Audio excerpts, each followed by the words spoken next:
Issue 177.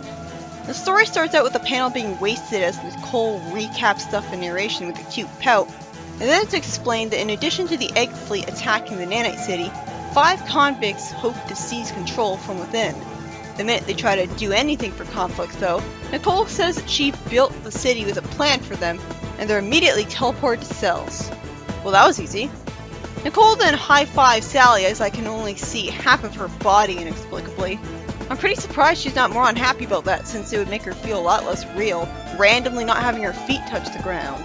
After some lasers hit and Nicole looks like she's just a floating head, which really should scare people a lot more, she explains that she has to reroute the power that would normally support her 3D hologram form to the shield, because Eggman isn't holding back with the barrage. So they did explain why she was losing her legs. That's good.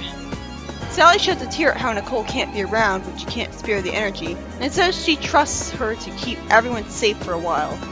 Then both Elias and Sally order Sonic to get some medical attention first when they don't have any clear injuries, and he's very reluctant to agree for some reason, not thinking he needs it since he's so arrogant.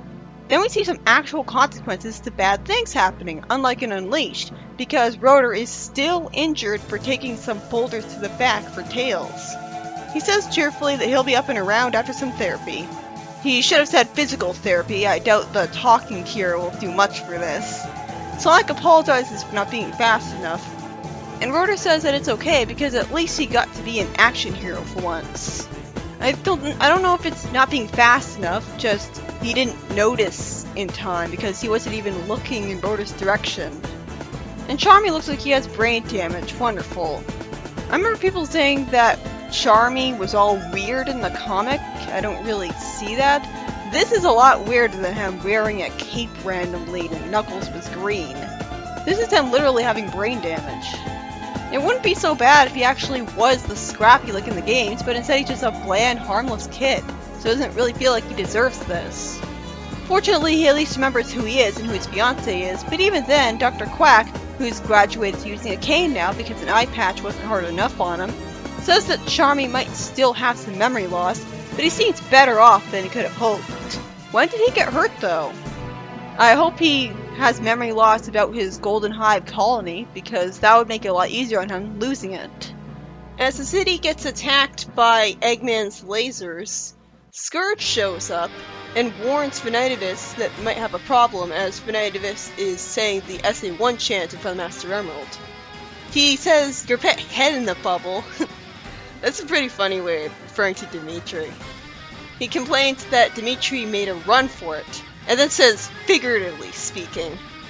He says that he might blab the plan of his to Knuckles, and then Finitivis says that he was hoping he would do that, and assures him that everything's going according to plan. And Scourge, I love this. I love how he really doesn't look like he's comfortable working for this guy. He's like, alright then, you're the spooky, creepy mastermind. Bunny says that she always knew Antoine was brave deep down, and he says, and you positive? At least they got the actual vocabulary right. And Bunny says that she wouldn't have married him if she didn't think he was brave deep down. Really? Seriously? Then after Sally reminisces about how she let them into Robotropolis to take it back, she then complains bitterly about how that was back when she didn't have all sorts of princess politics stuff to deal with. And for some reason, Bunny asks if the cannon fire is getting to her, when all she did was complain once about a recurring problem in her life, and already they're acting like she's having a breakdown. Sheesh, no wonder she keeps all of her problems to herself. Surprisingly, the next panel acts like that never happened, and goes right back to the characters pointlessly reminiscing, wasting my time as if the Egg Fleet wasn't attacking. This feels kinda condescending. I mean, the force field is up, so I guess there's nothing to worry about, but shouldn't they be taking this more seriously? After Sally asks for a favor, Snively gets yelled at for taking too long with the Egg Fleet trying to take down the shields, and Eggman says he's too busy rearming his battlesuit to do it himself.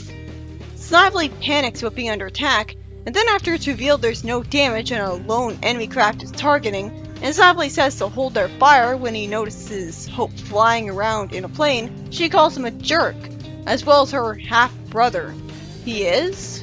She yells at Snively that she can't bear to show her face to the Mobians now because she left Knothole on his advice. That's not really a good reason to be ashamed. And I'm guessing she has a radio to conveniently transmit to Snively so he can actually hear her.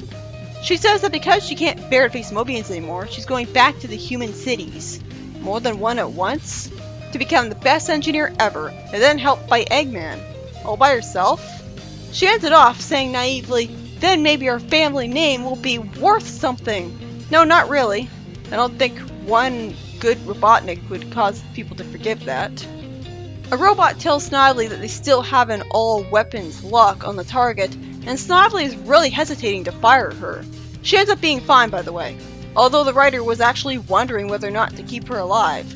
Really, he actually considered killing her off right then and there. Why?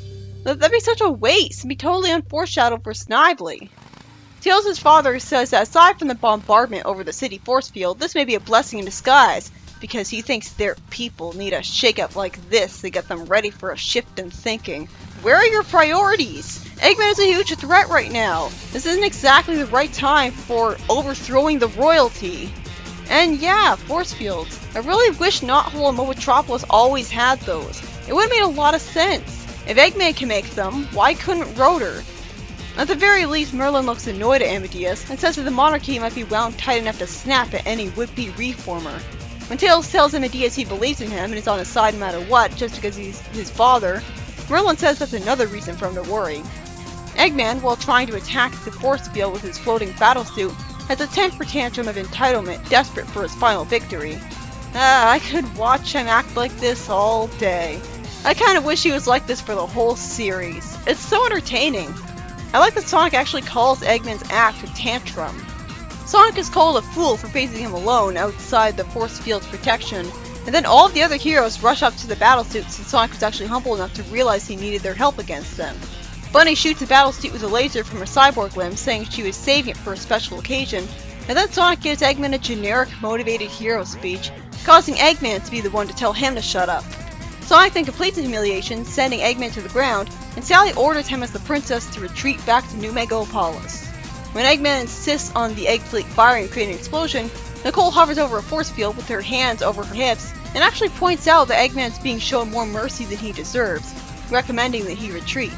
Eggman finally leaves because arresting him after tying him up with rope would have been way too smart of the heroes to do, and then Sally, out of complete nowhere, gets a new, shorter hairstyle.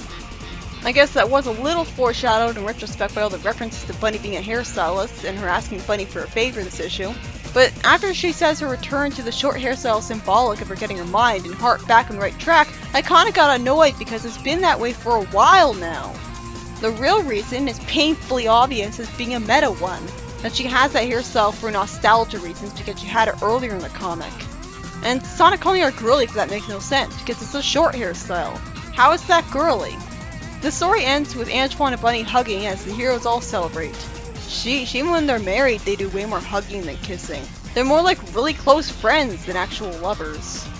So this issue is by Ian Flint, and has surprisingly little action considering the Egg Fleet's attacking, because there's force fields protecting the city, making me really wonder why force fields didn't exist to protect the city of the heroes every other time before this. Most of the time, it's just characters wasting time lightheartedly reminiscing, until finally Eggman is ganged up on by the heroes and made to retreat instead of simply arrested. Pretty big plot hole there. And this is after Hope briefly appears, hating Snively, and saying that she's staying with the humans out of shame for trusting him even once. That's pretty illogical on her part. So yeah, that was an issue alright. The biggest problem with the story was something I'm ashamed I only learned from reading a YouTube comment. That Sally didn't arrest Eggman when he lost his battle suit. But I'm not too mad because I understand the meta reason, that if he was put in prison like all the other villains that easily, it'd be too easy, happening too soon.